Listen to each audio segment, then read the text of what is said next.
Hello again, this is Matt Kaufman with AxellRacing Performance Engineering.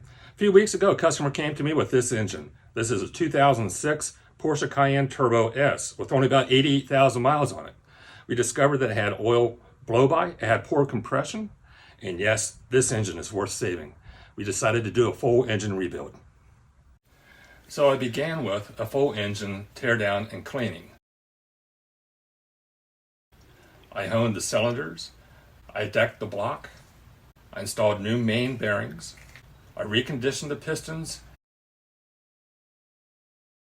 and connecting rods, installed new connecting rod bearings and rings, I redecked the heads,